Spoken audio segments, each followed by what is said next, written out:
بسم اللہ الرحمن الرحیم الحمد للہ رب العالمین والصلاة والسلام علی سید الانبیاء والمرسلین محمد وآلہ واصحابہ اجمعین رب اشرح لی صدری ویسر لی امری واحلل عقدۃ من لسانی یفقہوا قولی اما بعد اعوذ باللہ من الشیطان الرجیم بسم اللہ الرحمن الرحیم انا نحن نزلنا الذکر وانا له لحافظون صدق اللہ مولانا العظیم۔ حضرات علماء کرام، میرے عزیز دوستوں اور ساتھیوں، مدرسہ دارالعلوم عمر فاروق کے جلسے دستار بندی میں ہماری اور آپ کی شرکت ہو رہی ہے۔ اللہ پاک ہماری اس حاضری کو قبول فرمائے اور جو باتیں ہم نے سنی ہے ان باتوں کو قبول فرما کر کے عمل کرنے کی توفیق عطا فرمائے۔ ہمارے بھائی مولانا محمد مقیم صاحب اپنے حسن ظن کی وجہ سے اس کار خیر میں ہم کو بھی دعوت دی اور ہم حاضر ہوئے ہیں۔ اللہ پاک ان کو جزائے خیر عطا فرمائے کہ ان کی وجہ سے آپ سب حضرات سے ملاقات اور گفتگو کا اللہ پاک نے موقع عنایت فرمایا۔ مدرسے کے ہمارے وہ عزیز طلباء جن کو اللہ پاک نے حفظ قرآن پاک کی دولت عطا فرمائی ہے، ان کی دستار بندی کا عمل ابھی ہمارے سامنے ہوا ہے۔ یہ بچے بڑے خوش نصیب ہیں اور بڑے خوش قسمت ہیں، بلکہ اگر یہ کہا جائے یہ قابل رشک ہے کہ اللہ پاک نے ان کے سینوں کو اور ان کے دلوں کو منتخب فرمایا ہے اپنے کلام کے لیے۔ یہ حفظ کی نعمت یا ناظرے کی نعمت یا علم کی جو نعمت ہے، یہ ہر ایک کو نہیں ملا کرتی۔ یہ تو مقدر سے اللہ پاک کسی کا انتخاب کر لے اور اس پر نظر انتخاب پڑ جائے تو اسی کو ہی ملا کرتی۔ وجہ اس کی کیا ہے یہ تو ہم سب جانتے ہیں، ہمارا ایمان اور عقیدہ ہے کہ نبوت اور نبی ہونا یہ کسی کے اختیار میں نہیں۔ اگر اختیار میں نبی بننا اور نبوت کا مل جانا یہ کسبی چیز ہوتی اور اپنے اختیار کی چیز ہوتی تو پھر تو برسات کی میڈک کی طریقے سے نبی کھڑے ہوتے رہتے، نبوت کا اعلان ہوتا رہتا۔ اللہ پاک اس اعزاز کے لیے، اس منصب کے لیے اور اس کام کے لیے بہت خاص نظر ڈالتے ہیں اور پھر انتخاب فرماتے ہیں۔ اگر انسان کے کسب کا اس میں دخل ہوتا اور اس کی ذہانت کا، ذکاوت کا، تجربات کا، علم کا، مجاہدے کا، تو بہت سارے لوگ مل لیتے۔ نہیں، یہ اللہ کی طرف سے ایک انتخاب ہے۔ جس طرح نبی کی نبوت کسبی نہیں ہے، اسی طرح نبی کے وارثین کسبی نہیں ہے، یہ انتخاب خداوندی ہے۔ یہ بچے جن کو ابھی حفظ کی نعمت ملی ہے، کتنے سارے لوگ وہ ہوں گے جنہوں نے اپنے بچوں کو حفظ اور قرآن کی تعلیم کے لیے بٹھالا ہوگا، ان کے ساتھ میں بیٹھے ہوں گے، انہوں نے شروعات کی ہوگی، لیکن کسی کا قاعدہ ختم ہوا بیٹھ گیا، کسی نے ایک پارہ پڑھا وہ بیٹھ گیا، کسی نے کچھ گاڑی چلی 2 3 4 5 10 گئے بیٹھ گئے۔ اگر یہ اختیاری چیز ہوتی اور محض والدین کی خواہش اور دعاؤں کی بنیاد پر یہ معاملہ ہوتا تو آخر وہ کٹ کیوں گئے؟ ان کا کٹ جانا، ان کی تکمیل نہ ہونا اور اس سے ان کا الگ ہو جانا، یہ اس بات کو بتا رہا ہے کہ ان کا انتخاب جو ہے وہی غالب رہے گا اور کسی اور کا انتخاب نہیں ہو پائے گا۔ اب جب اللہ پاک نے ان کا انتخاب کیا ہے تو اب اس موقع پر ان کی کچھ ذمہ داریاں ہیں کہ ان کو یہ جو نعمت ملی ہوئی ہے یہ ایک بہت بڑی نعمت ملی، بہت بڑی، اس کی عظمت کا اور بڑائی کا ہم تصور کر ہی نہیں سکتے، اس لیے کہ جس ذات کا یہ کلام ہے اس ذات کی بڑائی کا ہم تصور نہیں کر سکتے ہیں، تو اس کے کلام کی عظمت کا ہم کیا تصور کر سکتے ہیں؟ ہماری سوچ محدود، ہمارا دماغ محدود، ہماری عقل محدود اور ان کی ذات لامحدود ہے، تو محدود چیز لامحدود کا تصور کر ہی نہیں سکتی۔ اور پھر یہ قرآن، یہ تو اللہ کا کلام ہے، یہ اس امت کا اعزاز، امتیاز، خصوصیت ہے کہ اللہ پاک نے اپنا کلام پڑھنے کے لیے، عمل کرنے کے لیے اللہ پاک نے اس امت کا انتخاب کیا۔ اس سے پہلے انبیاء کرام پر جو کتابیں آئی ہیں وہ کلام نہیں ہے، اس کا کلام اللہ کی ذات سے نکل کر آیا ہے۔ مثال تو نہیں لیکن سمجھانے کے لیے عرض کروں، جیسے آپ کے سامنے اس وقت ہم گفتگو کر رہے ہیں، ہماری یہ گفتگو، ہماری یہ تقریر، یہ ہمارے اندر سے، ہماری ذات سے نکل کر آ رہی، اسی طرح یہ کلام اللہ پاک کی ذات سے نکل کر کے آیا ہے، اللہ نے اس کو پیدا نہیں کیا ہے، یہ مخلوق نہیں ہے، یہ ہمارا عقیدہ ہے۔ قرآن غیر و مخلوق، کلام مخلوق نہیں ہے، یہ اللہ کا کلام۔ مخلوق جتنے ہیں یہ سب کے سب مٹ جانے والے ہیں اور اللہ کی ذات باقی ہے، غیر فانی ہے، لہذا یہ کلام بھی باقی اور غیر فانی کلام۔ اب آپ تھوڑی دیر کے لیے سوچئے، ہماری اور آپ کی جو ذات ہے، ان بچوں کو قرآن دیا گیا ہے، یہ فانی ہے، یہ مٹنے والا کلام ہے۔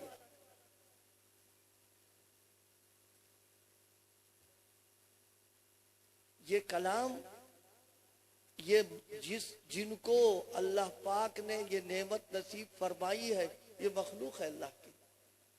ہمارا عقیدہ اور ایمان یہ ہے، اس کائنات میں کسی چیز میں تحمل اور طاقت نہیں ہے کہ وہ اللہ کے کلام کے جلال اور جمال کو برداشت کر سکے، کسی میں طاقت نہیں۔ ایک روایت یاد آئی، نبی پاک صلی اللہ علیہ وسلم نے فرمایا کہ اگر اللہ پاک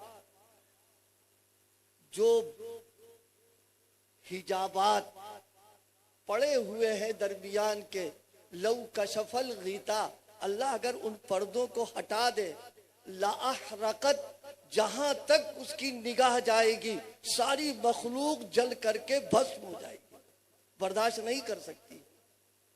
لیکن یہاں معاملہ کیا ہے؟ یہاں معاملہ یہ ہے کہ جناب والا ہم قرآن مجید کو بہت آسانی کے ساتھ ہاتھ میں لے کر کے ہم تلاوت کرتے ہیں، ہم پڑھتے ہیں، یہی نہیں اپنے سینے کے اندر ہم محفوظ بھی کر لیتے ہیں۔ آپ کو پتا ہے یہ صدقہ ہے جناب محمد الرسول اللہ صلی اللہ علیہ وسلم کا۔ ہم آپ کو سمجھائیں، دیکھیے بجلی اس کا تار اگر یہ ربڑ ہٹا دی جائے تو کسی کے اندر طاقت نہیں کہ اس کے اوپر ہاتھ لگا دے۔ میری بات سمجھ میں آ رہی نا؟ اگر اس ربڑ کو ہٹا دیا جائے، پلاسٹک کو ہٹا دیا جائے، کسی کی طاقت نہیں ہے، وہ چپک جائے گا اس میں، اور جو اس کو چھڑائے گا وہ بھی چپک جائے گا۔ انسانوں کے بنائے ہوئے بجلی میں اتنی جب طاقت اور پاور ہے کہ اس پہ کوئی ہاتھ نہیں لگا سکتا ہے، تو اس کے کلام کے اندر وہ پاور ہے کہ دنیا کی کوئی طاقت اس کا تحمل نہیں کر سکتی۔ اسی لیے تو فرمایا کہ اگر لو انزلنا ھذا القرآن علی جبل لرأیتہ خاشعا متصدعا من خشیۃ اللہ۔ پہاڑ وہ مخلوق ہے جس نے زمین کو روک رکھا ہے۔ آپ حضرات اہل علم ہیں، جانتے ہیں، علماء سے سنا ہوگا، پہلے پانی تھا، اس پانی پر اللہ نے اپنی قدرت سے زمین کو بنایا اور پھیلا دیا۔ زمین ہل رہی تھی، ظاہر پانی پر جو چیز ہوگی وہ ہلے۔ کشتی دیکھیے، کشتی ہلتی رہتی اس لیے پانی پر ہے، وہ پانی کے جہاز چلتے ہیں وہ ہلتے رہتے ہیں۔ اللہ پاک نے زمین ہل رہی تھی، اس کو جماؤ پیدا کرنے کے لیے پہاڑ کو پیدا کر دیا تھا، اس کی وجہ زمین ٹھہر گئی۔ پہاڑ جیسی مضبوط، سخت، صلابت والی چیز، فرمائی اس کے اندر طاقت نہیں ہے کہ وہ ہمارے جلال اور جمال کو برداشت کر سکے۔ لیکن نبی پاک کا قلب اطہر وہ قلب اطہر ہے کہ اس نے اللہ کے جلال اور جمال کو برداشت ہی نہیں کیا ہے، بلکہ اللہ کا کلام قلب اطہر پر آیا اور معتدل ہو کر کے امت کو دے دیا کہ اب تم اس کی تلاوت کرتے رہو۔ دیکھیے، میں نے بجلی کی بات عرض کی ہے، یہی بجلی جب فریج میں آتی ہے تو آنے کے بعد وہ ٹھنڈی ہو جاتی ہے۔ اب اس ٹھنڈک کے بعد میں آپ چیزوں کو بھی ٹھنڈا کرتے رہے، یہ کرتے نہیں کرتے؟ یہ نبی پاک کا قلب اطہر تھا کہ آپ نے جلال و جمال سب کو برداشت کر کے آپ کے قلب اطہر کو فریج کہہ لیا جائے سمجھانے کے لیے، اگرچہ بے ادبی ہے، وہ آنے کے بعد ٹھنڈا ہو گیا۔ اب امت کو دے دیا کہ تم پڑھو ہی نہیں، اپنے سینے میں محفوظ بھی کر لو۔ نبی پاک صلی اللہ علیہ وسلم کا قلب اطہر ہم نہیں سوچ سکتے، ہم اندازہ نہیں لگا سکتے کہ اللہ پاک نے آپ کو کتنی طاقت دی تھی، کتنی قوت دی تھی کہ آپ نے اس کا تحمل کیا ہے۔ ایک روایت یاد آ رہی ہے، حضرات علماء کرام، ان سے معذرت کے ساتھ، کیونکہ علماء کے سامنے روایت نقل کرنے میں تھوڑا اندر سے ہم رکتے ہیں، کیونکہ آج کل کا نیا مولوی جو ہے وہ ترازو لے کے کھڑا ہوا ہے، اور ترازو نہیں، وہ چھری اور کانٹا لے کے کھڑا ہوا، آپریشن کرنے کو تیار ہے۔ اس لیے ان سے تھوڑی معذرت کے ساتھ، لیکن جو بتائیں گے وہ بے پر کی نہیں ہوگی، سب روایات کی نقل کر رہے ہیں، اب جانچتے رہیے آپ اس کو۔ ایک روایت ہے نبی پاک صلی اللہ علیہ وسلم، میں سمجھانا چاہ رہا ہوں، آج ایک طبقہ وہ ہے جو وہ یہ کہتا ہے کہ قرآن مجید اگر اللہ پاک کو ہماری ہدایت منظور تھی تو ہمیں کاہے کو نہیں دیا اور نبی کا واسطہ کیوں بنا دیا۔ میں اس کو سمجھانا چاہ رہا ہوں۔ دو باتیں سمجھیے گا، یہ جو بجلی ہم استعمال بہت تیز چل رہا ہے، یہ بجلی کا مسئلہ تھوڑا سا کم کر دے گا، آنکھوں پہ پڑ رہی سب یہ بہت تیز لائٹ چل رہی ہے، اس کو بہت تیز آنکھیں وہ ہو رہی ہیں اس میں۔